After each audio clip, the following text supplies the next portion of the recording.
I think we can get started. We have a good audience so far. Thank you again for joining us for another episode of Heart Trending. This is Chadi Alraies coming to you from another episode for a third Thursday of the month. This is our structural coronary as well as endovascular webinar. I'm really delighted to be today with Dr. Yader Sandoval. He's a co-fellow, was with me, as well as we went to many conferences together, and we share a lot of good and hard time during training and also building the career. But definitely, he becoming a superstar in the space of imaging as well as imaging guided PCI. So therefore, he recently presented a great session at Sky 2025 and also had a great white paper coming from Sky, from J Sky, talking about the same topic, which I highly recommend. I think you're going to be highlighting it during the webinar. Dr. Sandoval, he is a co-chair of Center for Coronary Disease at Minneapolis Heart Institute Foundation, and he is also adjunct associate professor of medicine at Mayo Clinic. Dr. Sandoval, again, thank you for being with us. I'm really delighted and looking forward to learn a lot from this webinar. Chadi, thank you so much for having me. It's my pleasure. A privilege to participate in this and connect again with you. For the audience, Dr. Alraies and I were here in Minneapolis and have collaborated in a number of things. So again, really a pleasure and an honor. So again, for the next 40, 45 minutes or so, and hopefully we'll have enough time for a little bit of a discussion and chat. You have probably heard by now about these emerging opportunities with CT-guided PCI. I will admit this is a field that is rapidly evolving. 2-3 years ago, you might have not heard much about it, and in very, I would say, relatively rapid pace, this has really evolved, in which it has shifted from what appeared to be a futuristic sort of initiative to now something that is, I would say, more prime time and an actionable thing that you can do in your practice. So, we'll talk a little bit about what's happening in this field. The objectives for the next, here 30, 40 minutes, it's just to talk what is CT-guided PCI and describe how do you make those assessments and just talk a little bit about the evidence and future directions. So, I like to start with this slide because I think for the skeptical out there, you might say, why do we need to change? We're so good about what we do in coronary interventions. It's established field. We have great PCI techniques, and we have intravascular imaging. We have, invasive physiology. I mean, why do we need to do this? Is this just like hype? And the reality is that if we're really, really honest about it, we have there's a number of challenges in a stable ischemic heart disease. You think about, this poor adoption of modern PCI techniques. I think that's a well-recognized thing. If we think about like the adoption of radial, even though we all agree there's a lot of trials and evidence for intravascular imaging and physiology, there's a low adoption of this is still in contemporary practice. And therefore, are we really surprised that therefore we're all dealing with, an epidemic of ISR and stent failure and expanded stents and repeat revascularization and whatnot. And even in pivotal trials like courage and ischemia, we have really failed to demonstrate a value for revascularization. So I do think it's important for us to take a step back and be humble about, are there opportunities for us to do better for our patients with respect to patient selection and how we prepare for those procedures. And I think that's a little bit of like, what opportunities are out there to do a little bit better. So this is what started our journey into this. There are people that have tackled this from different perspectives. We tackled it about this, like, how do we improve our pre-procedural planning from the get-go? This is what I like to call the one-page pre-procedural plan. We've been doing this probably for a couple of years.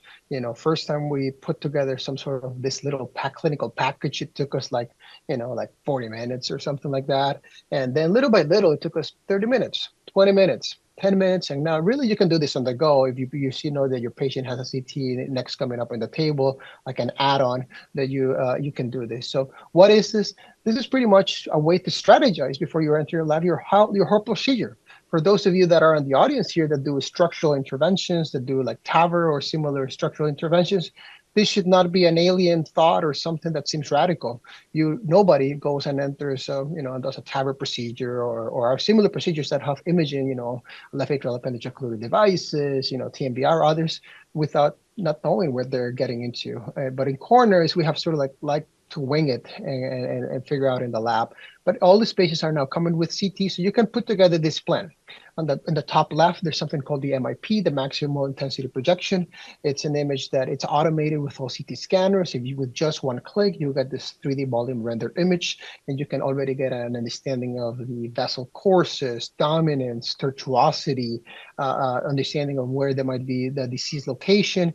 And importantly, as you can see here, this where there's some brightness, white brightness, whether there's calcium or not. Again, automated image, and I'll talk a little bit more about it, but gives you a good, what we think this is a good image for understanding the case overview, like the overview of case complexity. Then you just scroll through the axis view, shifting here to the right, and you can understand, where the guide, what guide do you need? Where's the corner coming off? This corner is coming more at noon rather than 11 o'clock, so it's more of an anterior takeoff. So you may say, maybe you want an AL1 at the upfront here.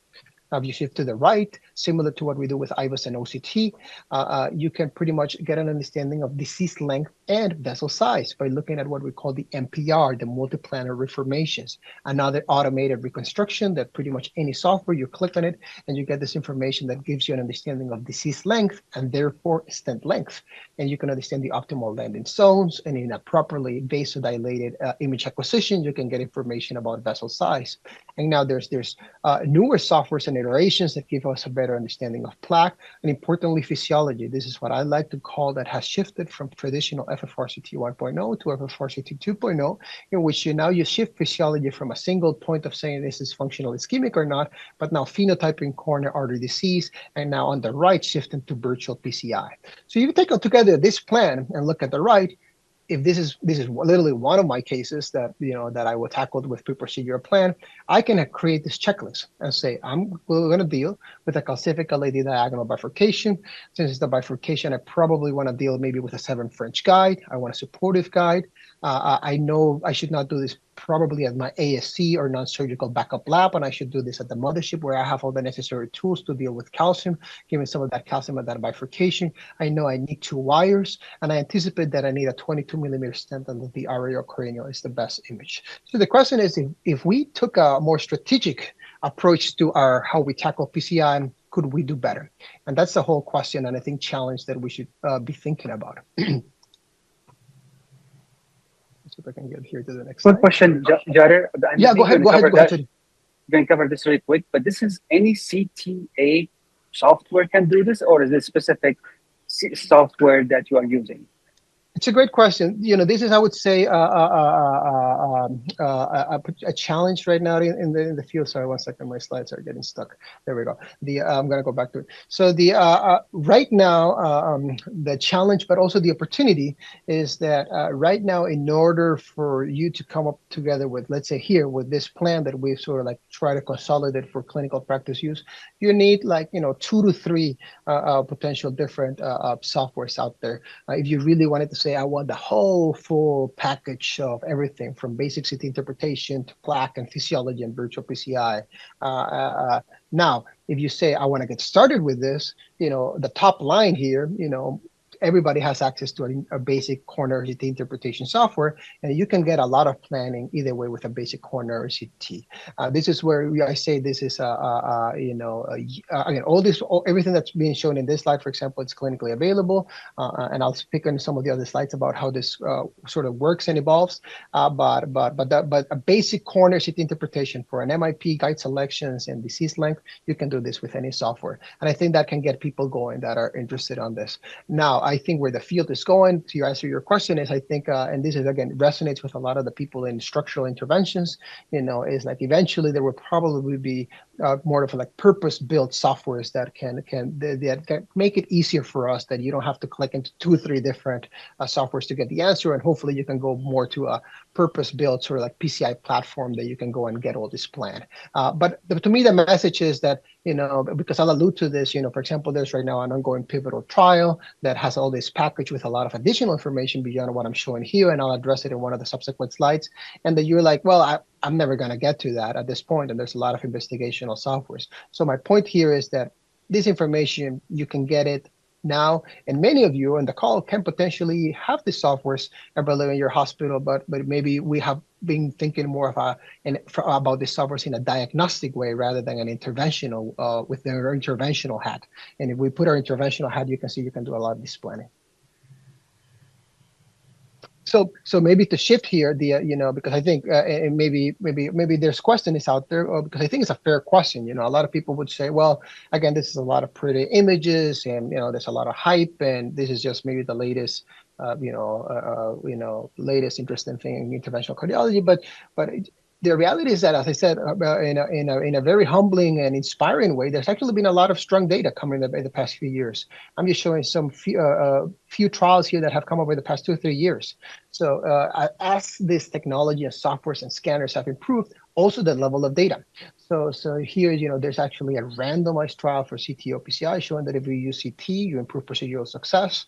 There are 2 trials, not one, but 2 trials showing that if we use CT to improve, for procedural guidance in patients undergoing an invasive angiogram that have a prior bypass, that this will improve procedural time and contrast-induced nephropathy. The reason for that is because if you get a CT and the CT tells you, hey, these 2 grafts are occluded or these 2 are clearly patent, then you don't have to go and take a look, and that will save you time and reduce contrast-induced nephropathy. And there's even a pilot trial that showed that you can improve your understanding of the optimal angulation, reduce also procedural time, and understand how to best optimize your stent positioner for osteal lesions. So my point being is, I could show a lot of observational data, sort of 3 randomized trials showing how this field is emerging. And I'll talk a little bit more of this as we speak. The pivotal trial randomized in CT versus IVUS is ongoing. But I think it's fair to ask me, well, why are we doing this now? Like, our practice has really been, I would say, an early adopter of doing some CT-guided PCI, and our practice is a busy, inner city sort of like a high volume practice. And why would we want to do CT? Is that what is the rationale for that? And the rationale is because we thought it was a great triage tool.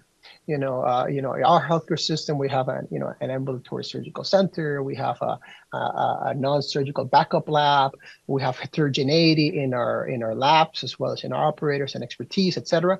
So we like, hey, if we think a CT, based on the CT complexity, we know this should be done at the mothership. Or no, this is a straightforward non-calcified lesion. It could be done at the ASC. We know which cases needs to go to my colleague Manos. Maybe this is a CTO 50 milliliter mirror vigorous. Perfect. Let's allocate it to him. We know whether this is an 8 a.m. case or a Friday at 5 p.m. case, and you anticipate your equipment. So this is the reason we say, like, yes, let's do the trials. Let's wait for stronger data. But this is something that we can implement into our practice now, because it's a great way to triage tools. And this is a graphic representation of this. On the left, you see a focal non-calcified mid-RCA lesion. This is a case that any licensed interventional cardiologist should be able to tackle this PCI in a relatively straightforward manner at any lab with no particular special equipment. Whereas on the right, you see, a calcified, diffusely, this is circumflex coming all the way to the left main.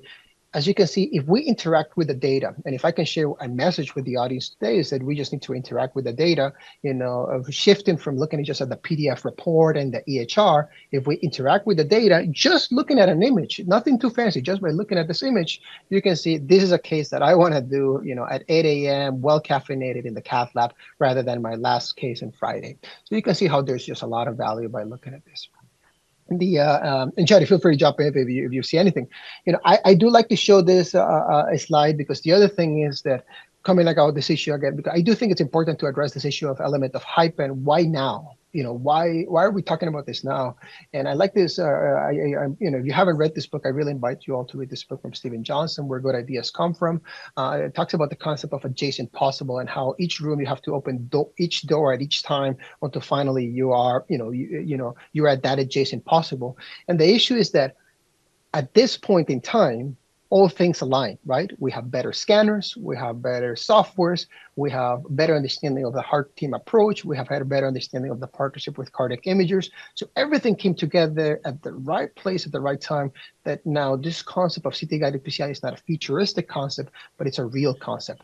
Think about this. Now, a lot of our patients are getting CTs because of the chest pain guidelines and the recommendations from AHA, ACC. So I like to say there's 2 paths. In one path, you ignore this and you say, I don't really want to learn this, and I'm just gonna keep looking at the PDF report in the EHR reported.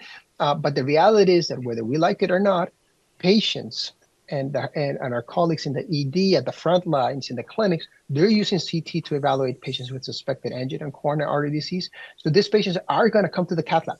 And therefore, it would be argued that we, as interventional cardiologists, therefore need to increasingly get comfortable with this information, because these patients will have this information at their hand and the referring physicians, and they will expect that we provide guidance on procedural guidance, on patient selection, on appropriateness based on the coronary angiogram that they had, but it was a CT coronary angiogram. So shifting that information from, say, CT to interventional. How does this happen? Let's say you're here in the audience and you say, well, how do I get going? I really, frankly, you have to say you need a really good partnership with your cardiac imagers. The reason we've been able to do this is because, we're very fortunate that we have a very robust advanced imaging program that, that they have, all this latest softwares and technologies and image acquisition. So just to be very clear, I'm an interventional cardiologist. I'm not reading CTs, and I cannot be worrying about what's the protocol, the image acquisition, what beta blockers, nitrates, how much radiation. These are things that my imagers are really what they're trained to do, and they're doing day in, day out. My job is to look at the output and see how we are going to use that information for procedural guidance. But this doesn't happen in a silo. This happens because our imagers have built this foundation for us to do this. And in that same context, for those of you that do structural interventions, as I said before, are used to this idea. Now we're just trying to bring this concept to that maybe we should apply this to coronary interventions in the same way it happens for TAVR, that there's a lot of multidisciplinary collaboration. We learn from each other, and we know what sort of approach you're going to do when you do your TAVR implantation. The scanner's perspective, I think, is an important thing. Again, this concept would have not been possible with old, poor quality imaging, but now imaging is improving. You might have heard about these new photon counting detectors in CTs. You can see here in the image how the image quality is improving significantly. And as imaging improving, we can better reduce blooming, see stents, see calcium. So not only the data and softwares are improving, but the image quality and the scanners are improving, and that's going to unlock a whole array of opportunities. This is just this paper from Koshiro Sakai, Sierra Leo, Mark Kalik, and their experience at San Francisco showing, improvements in image quality in the early experience. Sorry, my slides jumped there. An important concept that I really, really, really like to talk about is this issue of access. This is another reason why I would say we also were able to adopt this at an earlier period. We're able to do this at an earlier period because, again, if you're in the call and you say, like, how do we jump to this? You have to have access to the software. So, I can tell you when I started my practice, several years ago, I did not have access to the CT software. You would have to go to some basement somewhere to figure out how to get access to the CT software and find for a radiologist. If you don't have access to it, you're already in a tough spot because you cannot look at the images. So what allowed us to sort of like be early adopters to this and unlock and understand the opportunities is that's the reason the partnership is incredibly important, is that the imagers provided us support for us to look at these images. So this is, the improved access. I have access to the image interpretation software in my office, as shown in the top right. I have access to this. All of our cath lab have access to the CT interpretation software. We even have there on the bottom left, you can see me with this iPad on wheels that allows me to look at FFRCT 3D models and virtual PCI. And on the right, you can see how I can access this software at home, on my mobile devices. So there's really no excuse for me to interact with the data, because the practice has supported us in order for us to interact with the data. So I think that's a very important key, and that only occurs by this partnership because, the imagers need to understand, okay, my interventionals are actually going to look at this information, so let's find a way to make this information accessible to them. The last element on this issue of why this is happening now is that, to me, this is very analogous to IVUS and OCT, right? Not long ago, and I think Chadi and you and I probably had this part in our journey, there was no structured education of how to interpret IVUS and OCT, and we were all getting, cholesterol crystals and this, a bunch of stuff in imaging that you're like, I don't know. But then the education was structured. And they said like, no, no, no, forget about all these things. There's three simple things: morphology, length, and diameter. As you know, they started with OCT, and then this was adapted to IVUS, and therefore also we have a lot of data for physiology. So the question is, can we get the same information that we already know what we want? We know is a lesion calcified or not? How long is it? How big is the stent? And how do I get an improvement in flow? Can we get this from the CT? And the answer is yes. You can do what we've coined a CT-based MLDP with the P standard for physiology and virtual PCI. So the answer is now you can get this whole pre-procedural plan and address the MLD plus the P pretty much before you enter the cath lab, and that's incredibly valuable. Now, I want to talk about some of these elements that you have to do for the planning. One is this MIP, the maximum intensity projection. This is an image that has been long ignored and has been available. This is not a new image. This is actually a long-standing 3D volume render image. But what has happened is that historically, cardiac imagists and radiologists have not looked at this image because this is not a good image for diagnosis. This is something that, if you think about the one in the right that's calcified, you cannot really say with certainty about, there can be problems with under and over diagnosis. But if you take a step back, and many of us on the call are interventional cardiologists, if you look at this with your interventional hat, you can see on the left, you're like clearly focal non-calcified mid-RCA. This should be a straightforward PCI. And on the right, you look at this, and this is a calcified vessels. You know you may need support. It's going to be a complex case. So yes, our imagers, and if you talk to your imagers about MIP, they may roll their eyes and say, this is nothing that I do. But from an interventional perspective, you can see how one image provides a lot of value from interventional planning. We've already talked about how CT is really good. Also, just to understand your guide and catheter selection. This is like the simplest, low cost, with a lots of value sort of tests, just by knowing the right catheters and the origin of the corner, so whether there's anomalies, this already saves you a lot of radiation, contrast, and procedural time.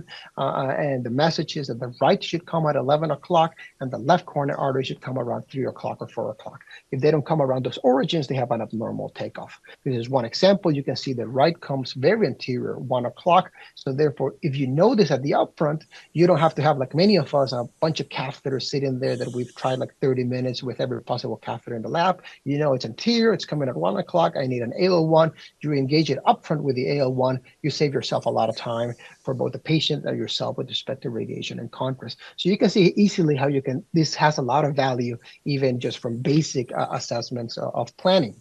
Now, talking about that, sort of like CT-based MLD, this is the multi-planar reconstruction from a traditional CT acquisition. As you can see, it gives you an understanding of length, of the extent of the disease, of the arc of the calcium. And of course, you can scroll as the top right as this video is evolving. You can see how you can pretty much get an understanding of plaque morphology. This is something that you can do, and increasingly there are newer softwares and applications out there that are trying to give this information in a more facile and digestible way.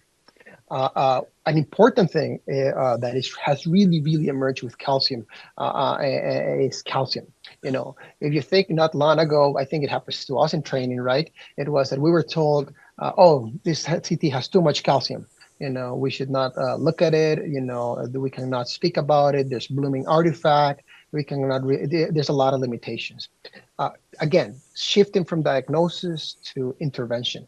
From an interventional perspective, if you look at this CT, you're thinking this totally different. You're thinking, look, and I'm showing this in several examples, there's concentric calcium, a huge arc.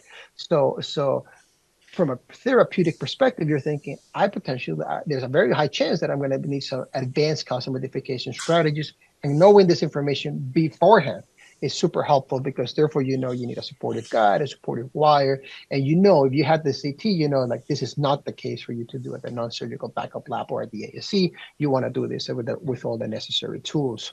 This is evolving rapidly. This is the latest, some of the latest softwares that are making this a little bit easier for you. This is a tool that allows you now to interact with interactive plaque a little bit more easy. I'm just going to play this video, and now, to make this a little bit easier, these interrogations, as you can see, you can just scroll through this automated multiplanar reconstruction, align this with 3D models, and you can see the correlation with calcium and non-calcified plaque.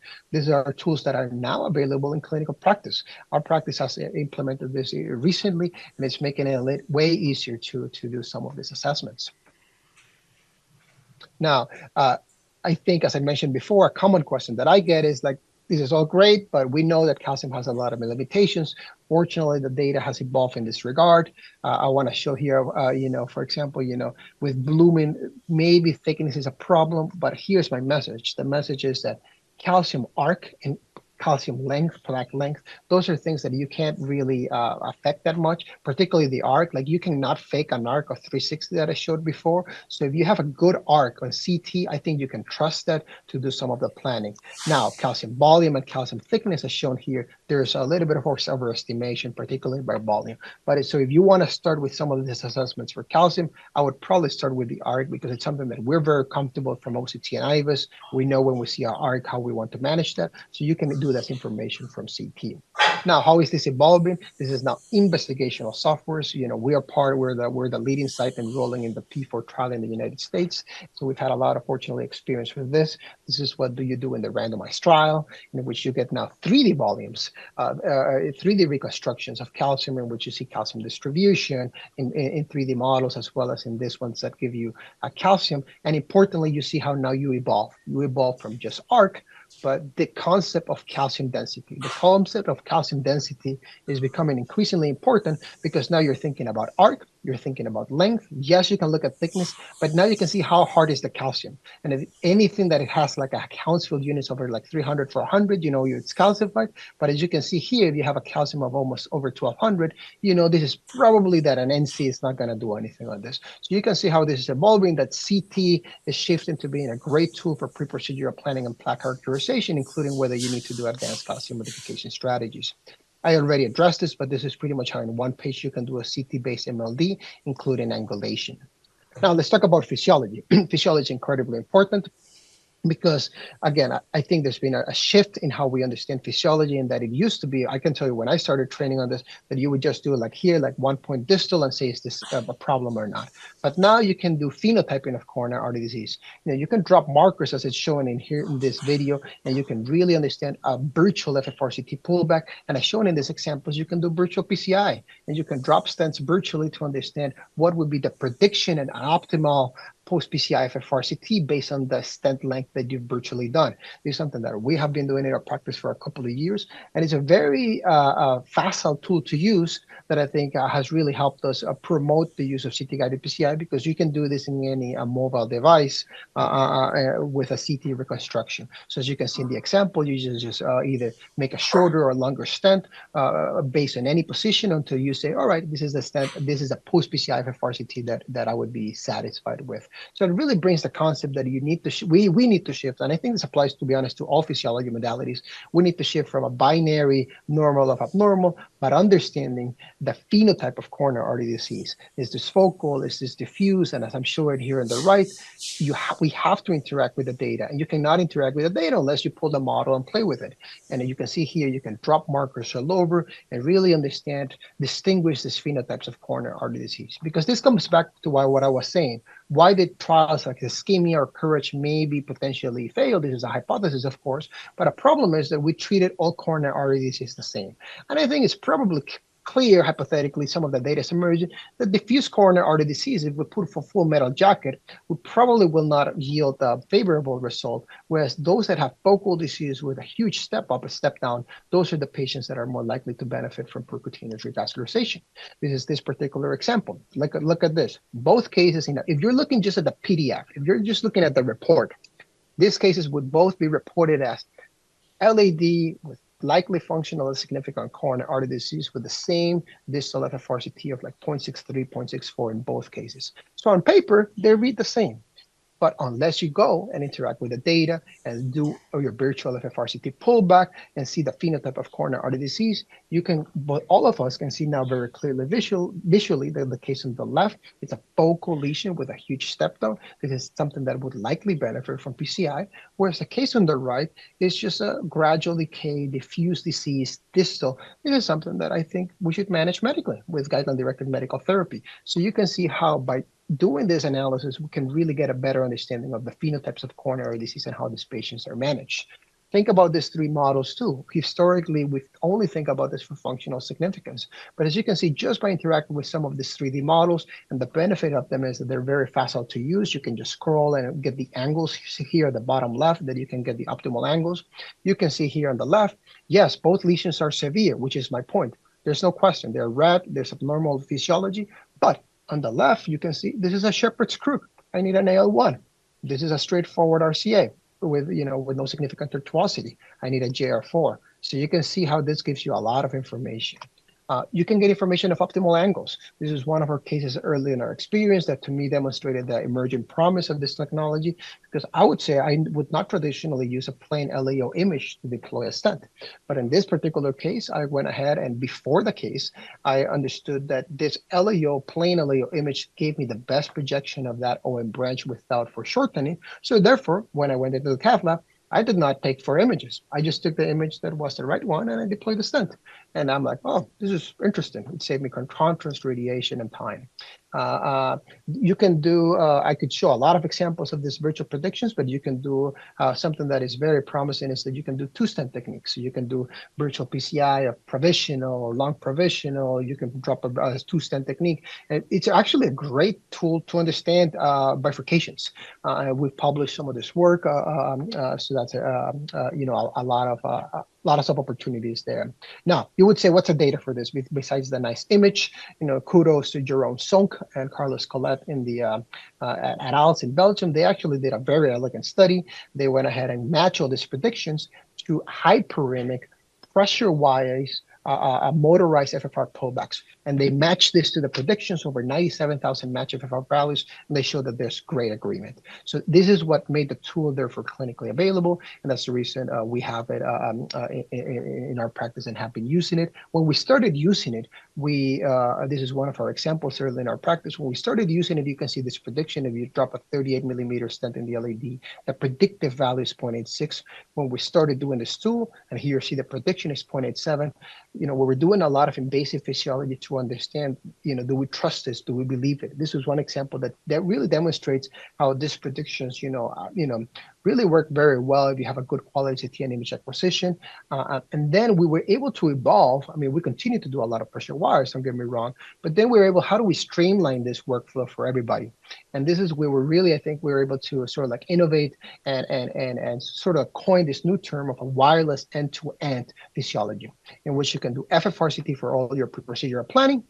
You did all your CT guidance, and then you just take a couple of pictures at the end, and you do an angiographic FFR. So you can see here the predicted FFR CT with the prediction before it was 0.94. You take a couple of pictures at the end, is 0.96. You've done a modern, novel, physiologic guidance procedure without the need for adenosine or instrumentation, just by using all these novel CT planners. So you can see how there's really a lot. I've talked about bifurcations already, so I'm going to skip on that. Myocardial mass. Myocardial mass is an important concept. This is not yet clinically available. This is investigational. There's a couple of options to do this. There's one in the trial that P4 is doing, that they do it with one particular technology. This is another one that I'm showing here. But the concept is that from CT, because from the CT, of course, you can compute mass based on the fact that from the CT, density and volume, and we know what tissue density is, as pointed here in the bottom right. You can compute mass. So therefore, there's these newer softwares that are allowing you to compute vessel-specific myocardial mass. So think about this, how this is potentially helpful if you understand which vessels should you tackle first, what's the vessel at risk. Or as shown in this example, we jailed this very tiny diagonal, second diagonal, and you know that diagonal represented 4.4% of the myocardium. So you can see that decisions of per-procedural injury and per-procedural myocardial infarction, we're probably going to have a better understanding of which vessels to protect, or which vessels maybe we shouldn't go ahead and maybe make too much effort to rescue them based on the risk-benefit ratio if the mass is not significant. But we've learned a lot about this. This is being done in the ongoing pivotal trial, and sometimes you're surprised when you learn that a septal maybe was 12%, almost as equivalent as a diagonal. So myocardial mass is an evolving concept that is being looked in the trial. Now, as we wrap up and maybe chat a little bit more, something that I do think is worth a discussion is this issue of CTO.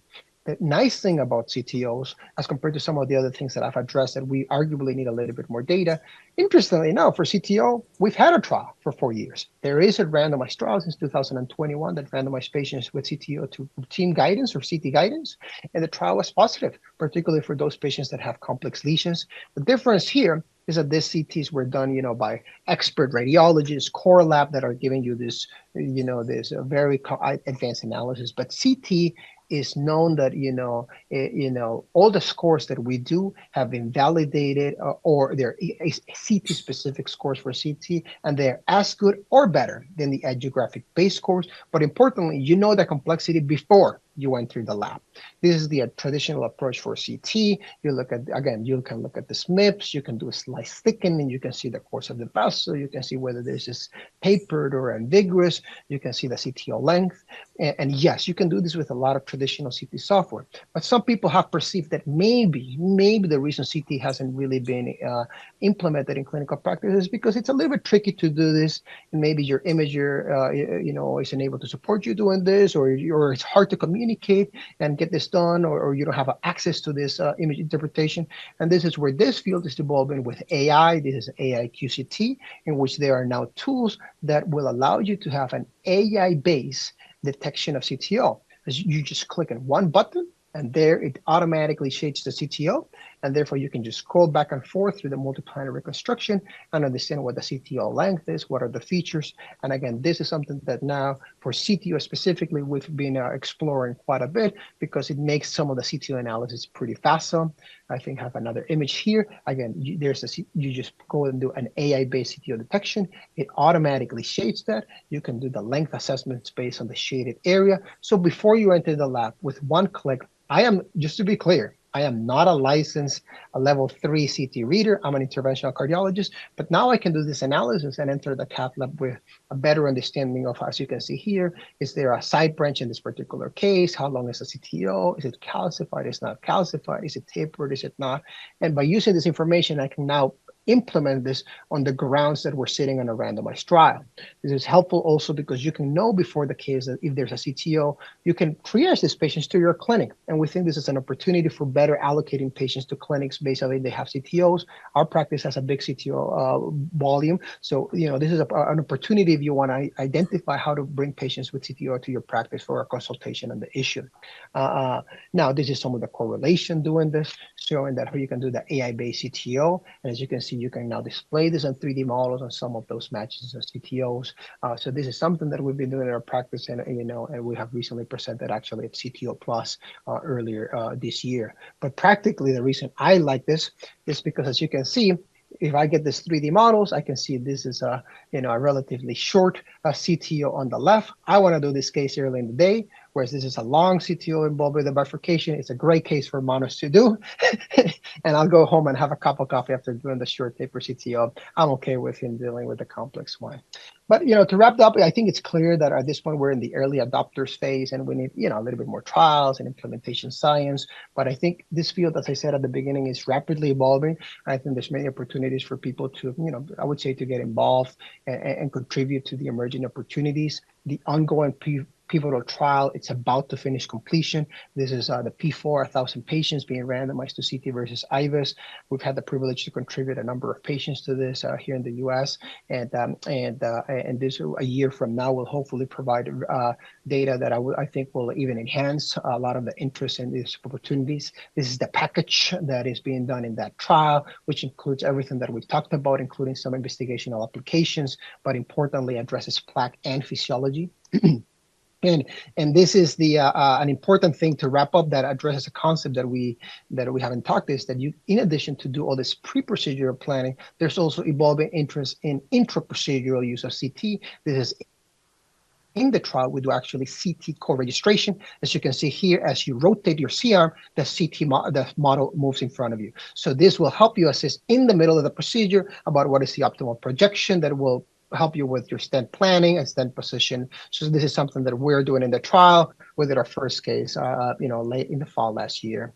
For those of you interested, coincidentally, just a couple of weeks ago, a number of us came together last year. This was actually a very wonderful initiative led by Sky and SCCT.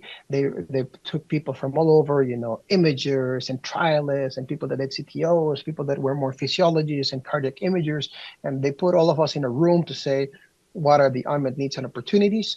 And those were all summarized in this document, and that was co-published in JSky, and it's also available in JCCT, that really summarized all of these issues. It really summarizes all of the elements as we've discussed already, from basic CT interpretation to physiology and other components as demonstrated here. And I think as we move forward, we can really put this into different buckets. I think we need to understand that there are barriers, and some of you may ask about, well, maybe I don't have the latest scanner, or I don't have the ability to perform this. So it's recognized that there's some patient and site-specific barriers that we need to overcome.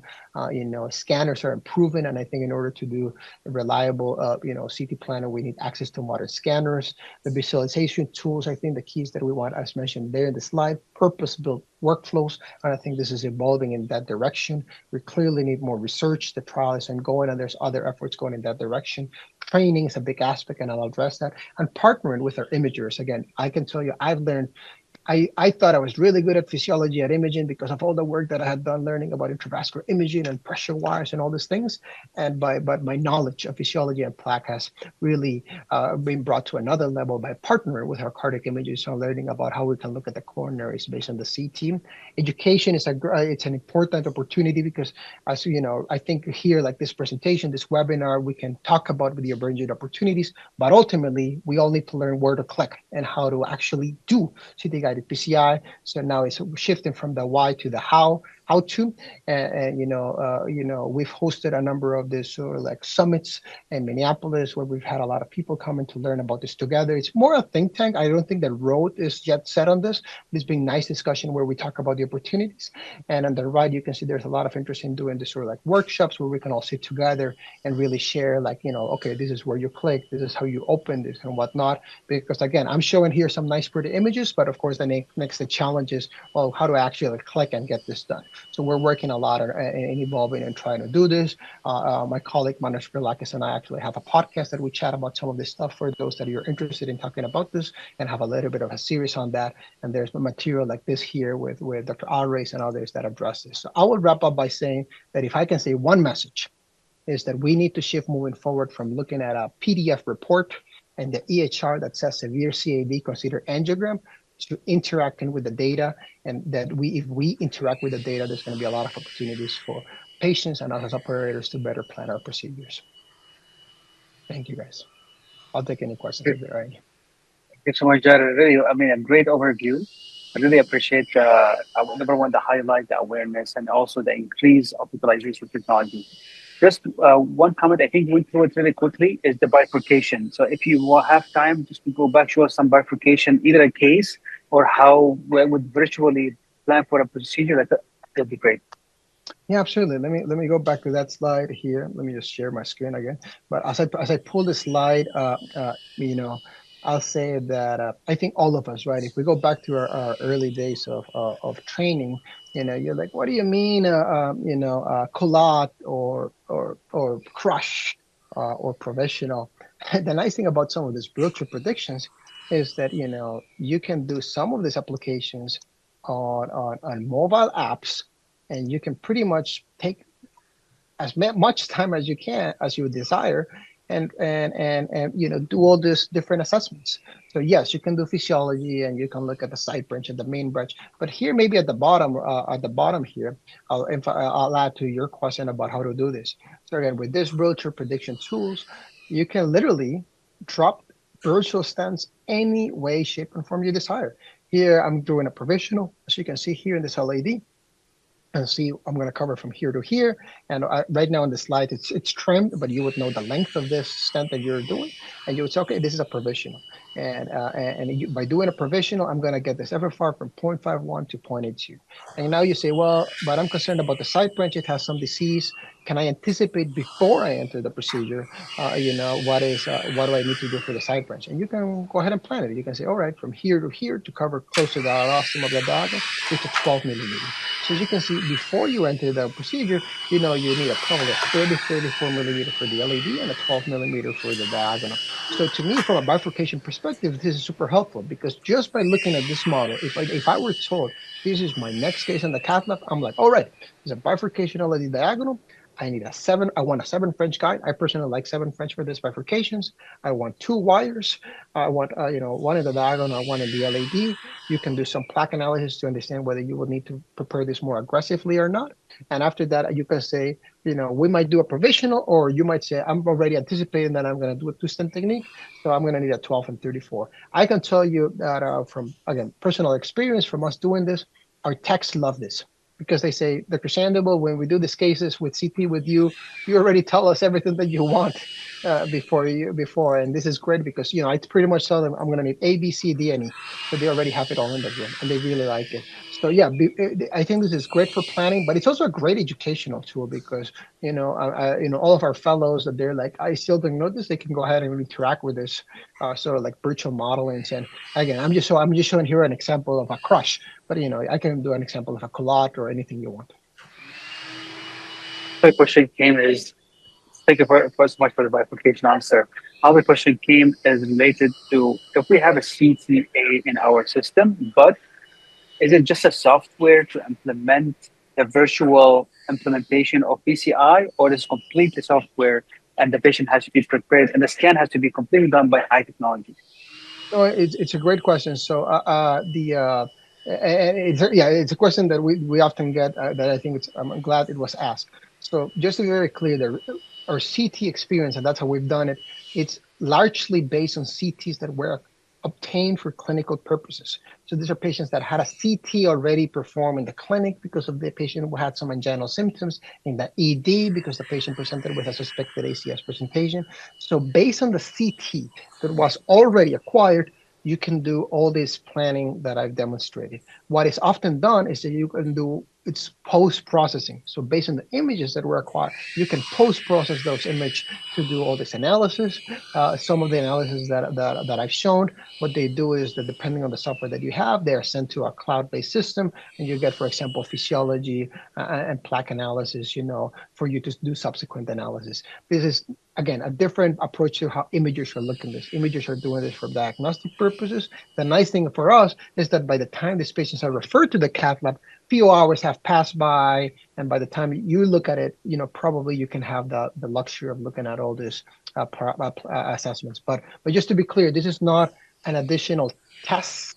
This is not an additional CT. This is not a CT that you're doing just for planning. This is post-processing of the existing images that were obtained clinically. The only scenario that I would say right now, we're probably one or two scenarios that we're probably doing this specifically. Like, let's do a CT. It's CTO.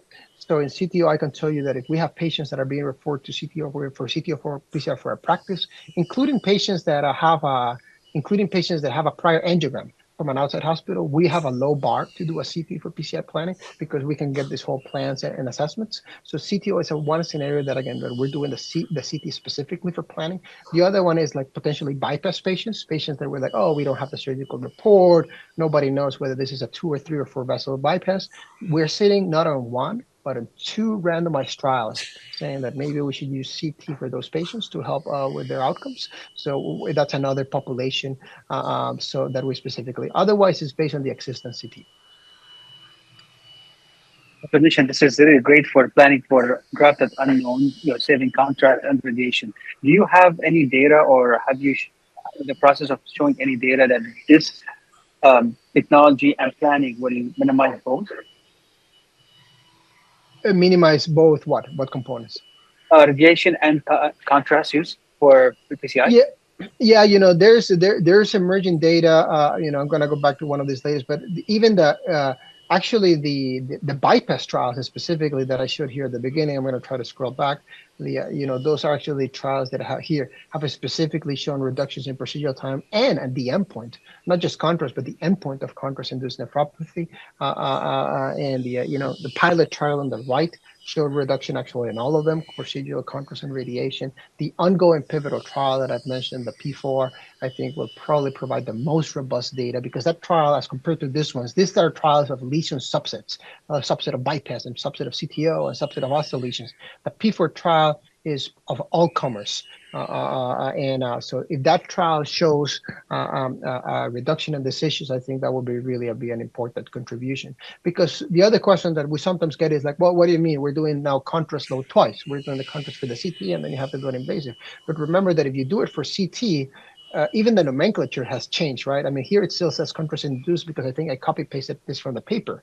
But the nomenclature for CT acquisition is that it's not contrast induced, it's contrast associated. So a lot of the evidence for CT and contrast have actually, the concerns have lowered, that this is that venous contrast for CT acquisition is as problematic as it is for arterial acquisition.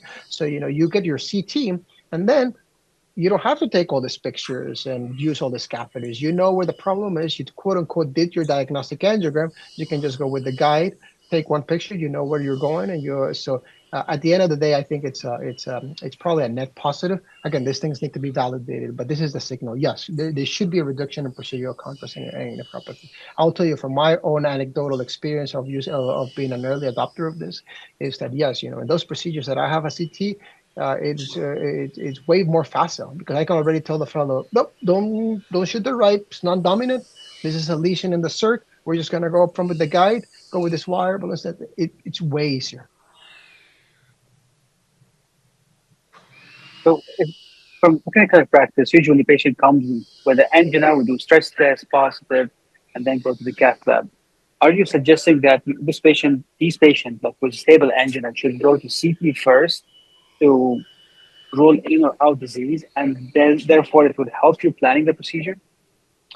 Well, if the patients did not have a CT for clinical purposes and they had something else like a PET or an MRI or a stress test, I think you can manage them as you usually do. I don't think you necessarily need to do a CT if somebody has like a stress test with marked ischemia. I mean, just to be also very clear, like in my practice, I probably have biased numbers because I get a lot of these patients my way. But like last year, probably I want to say like a third of patients in my cath lab had a CT before the procedure, which I think is a fair proportion, and we anticipate that will go up. But that means that 2/3 are patients that are coming directly to the cath lab with ACS or with a traditional abnormal functional stress test. So no, we're not necessarily doing the CT to add unnecessary testing. As I said, these are patients that are getting a routine CT to evaluate for angina. But as you are seeing now from this talk, I mean, I was in clinic here today. I can tell you, I ordered a number of in a number of cases a CT because I am thinking now not one-fold for diagnosis, but I'm thinking twofold.